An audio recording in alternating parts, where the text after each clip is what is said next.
Have you ever seen a red sprite? Most people haven't. NASA astronaut Matthew Dominick said he was super lucky a few weeks ago when shooting a time-lapse of a lightning storm. An astronaut captured an elusive glimpse of red lightning from space. NASA astronaut Matthew Dominick imaged the rare red sprite phenomenon from the International Space Station earlier in the year, which may build on earlier studies of the lightning type on the orbiting complex. Super lucky a few weeks ago when shooting a time-lapse of a lightning storm off the coast of South Africa. One of the frames in the time-lapse had a red sprite. NASA astronaut Dominick wrote on X, formerly Twitter, on Thursday, June 20th. A rare event. My knowledge is pretty much just from Wikipedia, but I want to know more, he added, adding in a second post that he would like to collaborate with red sprite experts for tips on how to capture more of these. Red sprites, also known as red lightning, occur during some extremely intense thunderstorms. Most lightning flashes move down from the clouds to the ground. A sprite goes in the opposite direction, up, into the upper atmosphere. These sprites are very brief, lasting only for about a millisecond, which makes them difficult to observe even with professional equipment from orbit. That said, they can be very large, sometimes spanning as large as 30 miles, 48 kilometers across. Lightning has been studied for many years on the ISS, including 2015 images of different phenomena, blue jets or upside-down lightning, that European Space Agency astronaut Andreas Mogensen captured from space. His photos made the covers of the top-tier prestigious journals Science and Nature. Mogensen also managed to capture red sprites of his own during his latest 2023-24 excursion to space. Mogensen used a new camera during his second excursion on the ISS to study the formation and development of these types of lightning in much more detail, Mogensen told Space.com last year. The camera is neuromorphic, obtaining images differently than the way standard cameras do. Instead of taking images by collecting light through the camera shutter, the camera measures differences in light and uses that information to create an image, ESA officials wrote in a statement in September 2023. The lightning may also be changing due to human-induced climate change, according to an April 2023 presentation on the study at the European Geophysical Union Hybrid Conference held in Vienna and online. The new study, lead author Olivier Chanrion with DTU Space said at the time, provides the opportunity to analyze and quantify their lightning storms' impact, and to check to which extent they are associated with overshooting thunderclouds tops that inject greenhouse gases and aerosols in the stratosphere. From their position on the International Space Station, ISS, astronauts are treated to a unique view of our planet that most people will never have the chance to see. The ISS orbits Earth at a height of around 250 miles, meaning the space station makes around 16 trips around Earth every single day. Now, one astronaut from the European Space Agency has snapped an incredible photo and time-lapse video of a rare lightning phenomenon known as a red sprite. Andreas Mogensen grabbed the space station's Davis camera as he spotted a thunderstorm brewing over Earth. "Beyond the clouds is a fascinating world," he said as he posted the photos to X. Mr. Mogensen has been living on the ISS since August and snaps photos of the Earth from the space station's cupola every Saturday. The ISS's Davis camera is an event camera which works like the human eye, sensing change in contrast instead of capturing an image like a regular camera. "These images taken by Andreas are fantastic," said Olivier Chanrion, lead scientist for this experiment and DTU Space senior researcher. "The Davis camera works well and gives us the high temporal resolution necessary to capture the quick processes in the lightning."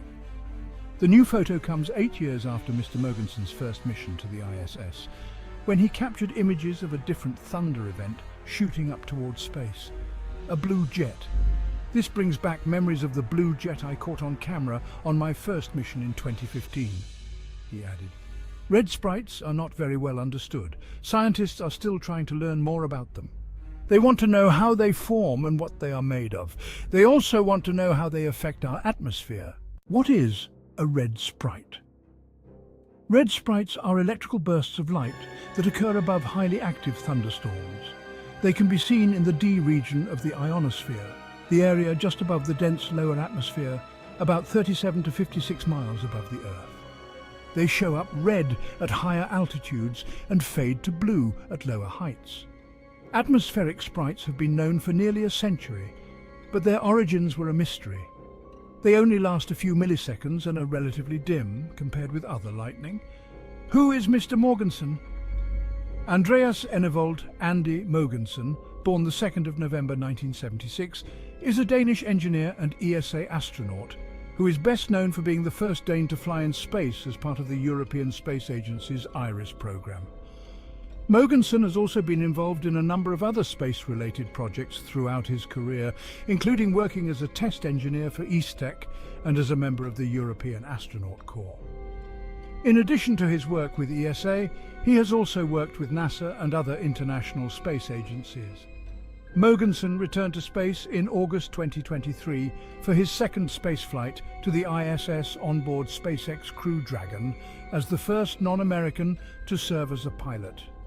Between 2001 and 2003, he worked as an engineer in the R&D department of Vestas Wind Systems in Denmark. Mogensen was selected to become the first Danish astronaut by the European Space Agency in May 2009. He completed initial training and became a member of the European Astronaut Corps in November 2010.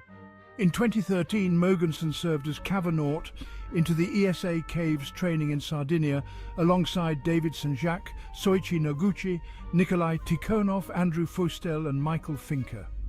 On the 10th of June 2014, NASA announced that Mogensen would serve as an aquanaut aboard the Aquarius underwater laboratory during the Nemo 19 undersea exploration mission, which began on the 7th of September 2014 and lasted 7 days. Between September and November 2021, Mogensen participated in the 4th edition of ESA Pangaea training program. Together with the NASA astronaut Kathleen Rubins, Mogensen went to the Italian Dolomites, to the Ries crater in Germany, and the volcanic landscapes of Lanzarote, Spain. ESA's Pangaea program prepares astronauts and space engineers to identify planetary geological features for future missions to the Moon, Mars and asteroids. Mogensen's mission to the ISS was called IRIS. The mission name was chosen from suggestions received from across Europe. IRIS had 2 logos, one to highlight the overall mission and one for the educational outreach activities. On the 2nd of September 2015, Mogensen was launched with Soyuz TMA-18M to ISS and landed with Soyuz TMA-16M 10 days later. He was traveling with another visiting flight engineer, Aydin Aimbetov. Among the items Andreas brought along were Lego figures and a poster for Copenhagen suborbitals. Because of the short mission duration, Mogensen worked up to 9.5-hour days instead of the 8-hour workdays that are normal on the station. His missions included remote control of a robot on Earth and filming red sprites and blue jets lightnings above thunderclouds, directed from Earth. He also tried a new kind of skin suit to alleviate back pain astronauts feel due to the lengthening of their spine and used augmented reality goggles during his maintenance tasks. In March 2022, he was selected as pilot of SpaceX Crew 7. On its launch in August 2023, he became the first European pilot of a spacecraft and the first pilot of a US spacecraft who is not a US citizen. He also served as the ISS Expedition 70 commander. The European segment of the mission is called Hugin Crew 7, and Mogensen returned to Earth on the 12th of March 2024. With the help of astronauts like Dominick and Mogensen, we are getting closer to understanding the secrets of red sprites.